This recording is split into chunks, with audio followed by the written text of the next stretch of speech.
السلام عليكم ورحمة الله. عدد جديد من فقرة جورنال فير وآخر الأخبار الرجوية لهذا اليوم.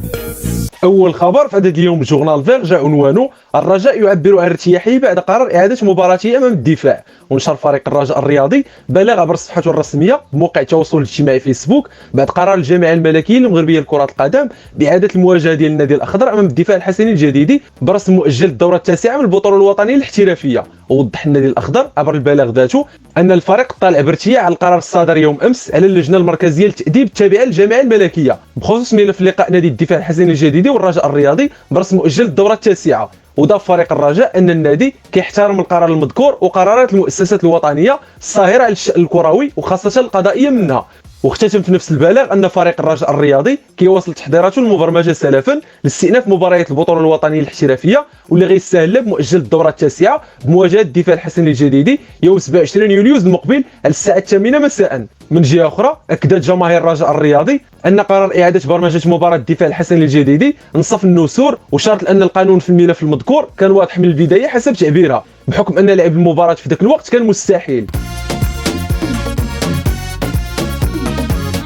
خبر في نفس السياق بعنوان: الدفاع الحسني الجديدي يقرر التصعيد ضد الجامعة والرجاء. وقرر المكتب المديري لفريق الدفاع الحسني الجديدي استئناف قرار الجامعة، وذلك خلال الاجتماع اللي عقدوه ظهر امس السبت لمناقشه قرار الجامعه والقادم باعاده مباراتهم امام الرجاء الرياضي برسم مؤجل الدوره التاسعه. وكشفت مصادر مطلعه ان الفريق الجديدي قرر خلال الاجتماع وبالامس احداث لجنه خاصه لتتبع هذا الملف، وشار ان الفريق غيعمل على استئناف قرار الجامعه بشكل رسمي ابتداء من غدا الاثنين. وصرح صلاح الدين المقترض الناطق الرسمي لفريق الدفاع الحسني الجديدي بعد قرار اعاده مباراه فريق الدكالي والرجاء الرياضي ان المكتب المسير للفريق غيدافع على حقه بعد ما اصبح النادي طرف في الموضوع، وغيمشي لابعد نقطه في هذا الملف اللي كيعتبروا القرار اللي خرج بخصوصه جد صادم لهم بعد ما كانوا كينتظروا الفوز بثلاث نقاط وخصم النقطه من رصيد الرجاء الرياضي.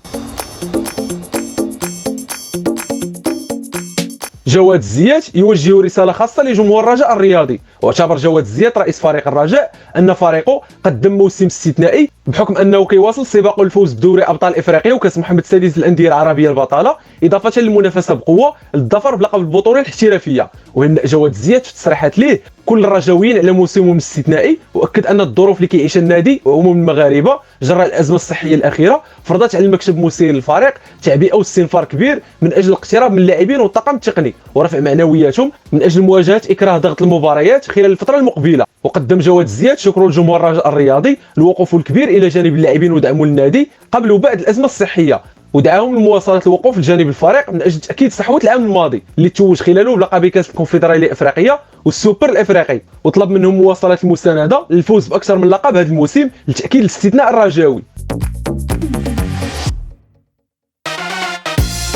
هذا برنامج المباريات المؤجله لفريق الرجاء الرياضي. وفي تفاصيل الخبر كشفت العصبه الاحترافيه عن المواعيد الرسميه لجميع المباريات المؤجله بالاضافه للجولات المتبقيه من منافسات البطوله الوطنيه. وفيما يلي تفاصيل المباريات المؤجله اللي كيتوفر عليها فريقنا الرجاء الرياضي. يوم الاثنين 27 يوليوز غيرحل فريق الرجاء الرياضي لمواجهه الدفاع الحسني الجديدي بملعب العبدي على الساعه 8 ليلا.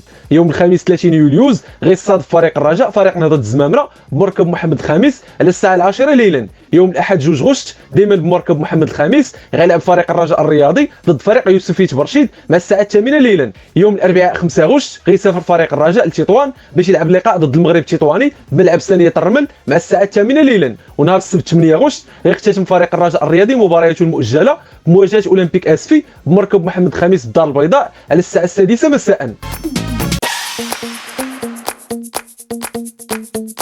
إياب ديربي الرجاء والوداد في هذا الموعد. وفي تفاصيل الخبر حددت العصبه الوطنيه الاحترافيه موعد ديربي البيضاوي حساب الجوله 25 من البطوله الوطنيه، وغيستقبل الوداد غير التقليدي فريق الرجاء الرياضي يوم الاربعاء 26 غشت المقبل على ارضيه مركب محمد الخامس بالدار البيضاء بدايه من الساعه 10 ليلا. اللقاء اللي غيتلعب بدون جمهور غيكون فرصه للنسور الخضر لتاكيد نتيجه لقاء الذهاب اللي انتهى لصالح الفريق الاخضر بهدف ل0. كان متوقع المهاجم حميد احداد.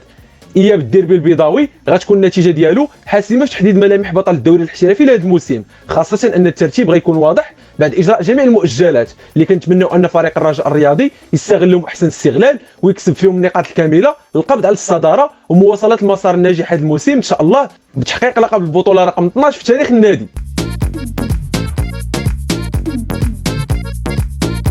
مأدوبة عشاء لتحفيز لاعبي الرجاء قبل استئناف الدوري الاحترافي. وأقام جواد الزيات رئيس فريق الرجاء الرياضي مأدوبة عشاء على شرف لاعبي الفريق والطاقم التقني للفريق الأخضر من أجل تحفيزهم قبل استئناف منافسات الدوري الاحترافي اللي غترجع منافسته بشكل رسمي يوم 27 يوليو الحالي، وغيتسدل عليه الستار يوم 13 شتنبر المقبل. ووضحت مصادر خاصة أن جواد الزيات حرص على إقامة مأدوبة عشاء على شرف لاعبي الرجاء والطاقم التقني والطبي رغبة منه في رفع معنوياتهم قبل العودة للمنافسة على لقب الدوري الاحترافي والظفر بلقب دوري أبطال إفريقيا وكأس محمد السادس للأندية العربية البطالة. وأن جواد الزيات خلال الحفل المذكور لاعبي فريق الرجاء والطاقمين التقني والطبي على الجهود الكبيرة اللي قدموها خلال الموسم الاستثنائي هذا الموسم اللي كينافس خلاله الفريق الأخضر على 3 الواجهات مختلفة، بحيث كيتعتبر هو الفريق الوحيد في إفريقيا اللي مازال كينافس على هذا العدد من الواجهات. وطالب الجميع ببذل قصارى جهودهم من أجل تعزيز خزانة الفريق بألقاب جديدة. هذا ما قاله جمال السلامي عن قرار الكاف قبل مواجهة الزمالك المصري في دوري أبطال إفريقيا. وتم من جمال السلامي مدرب فريق الرجاء الرياضي قرار الاتحاد الافريقي لكرة القدم الكاف بعد ما قرر اقامة نصف نهائي دوري ابطال افريقيا بنظام مباراة فاصلة وعلى ارض محايدة، واعتبر ان هذا القرار صائب في ظل الظروف الحالية. ووضح جمال السلامي من خلال تصريحات ليه ان الاتحاد الافريقي لكرة القدم اختار القرار الاصعب بعد ما ابقى على منافسة دوري ابطال افريقيا وكاس الكونفدرالية وما قامش بالغائهم، خاصة ان المربع الذهبي للمسابقتين كيضم خيرة الاندية الافريقية. وجدد مدرب الرجاء الرياضي في تصريح نفسه انه وضع برنامج اعدادي خاص استعدادا للمسابقة القارية وكيراعي خصوصية المرحلة اللي عرفت توقف الفريق الاخضر على المنافسات الرسمية لما كيزيد على 4 اشهر. ووضح جمال السلامي ان الفرق المؤهله لدور ربع نهائي دوري ابطال افريقيا متساويه الحظوظ، واكيد ان لاعبيها غيتاثروا بسبب افتقادهم للتنافسيه مما كيجعل حظوظهم في بلوغ الدور النهائي متساويه.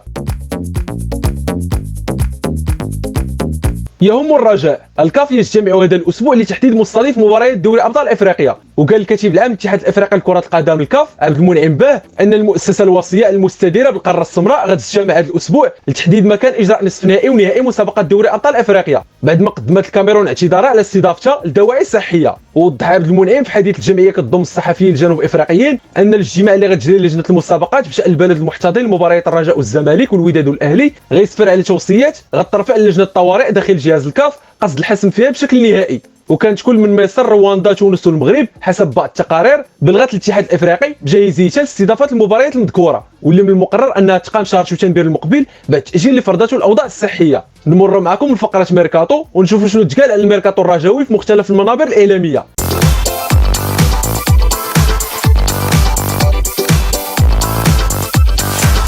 لاعب الرجاء على طاوله فريق فرنسي. وعبرت احد الانديه في الدوري الفرنسي على اهتمامها بالكاميروني فابريس نغا لاعب فريق الرجاء الرياضي لضمه خلال مرحله الانتقالات الصيفية المقبله. وكشفت مصادر مطلعه ان اللاعب فابريس نغا مرشح لمغادره الرجاء في الميركاتو المقبل بحكم توصله بعرض من فريق فرنسي كيرغب في الاستفاده من خدماته خلال الموسم المقبل. وكانت تقارير صحفيه اكدت في وقت سابق ان انديه فرنسيه بالاضافه لانديه اسبانيه كتلعب بالدرجه الثانيه عبرت على رغبتها في التعاقد مع فابريس نغا في مقدمتهم نادي تولوز الفرنسي. واكد حين الموقع الخاص بالفريق الفرنسي ان اللاعب الكاميروني كيملك شرط جزائي قيمته 500,000 يورو، وشرط ان بعض الانديه في الدوري الاسباني كترغب هي الاخرى بضم اللاعب لصفوفها.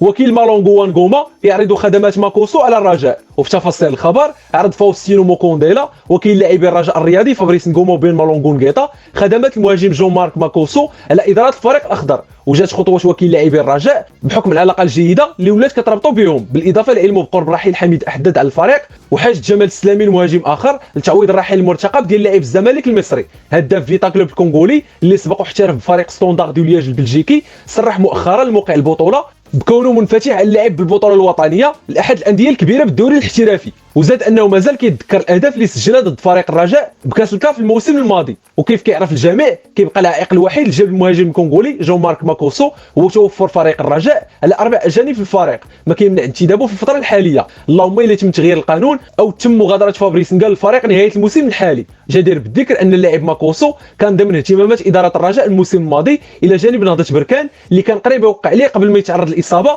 لغايه الاتفاق اللي كان بينهم وبين فيتا كلوب بشان ضم المهاجم المذكور. كان هذا اخر خبر رجوي في هذا اليوم من جورنال فير. في امان الله ونتلاقاو في اخبار رجويه جديده ان شاء الله.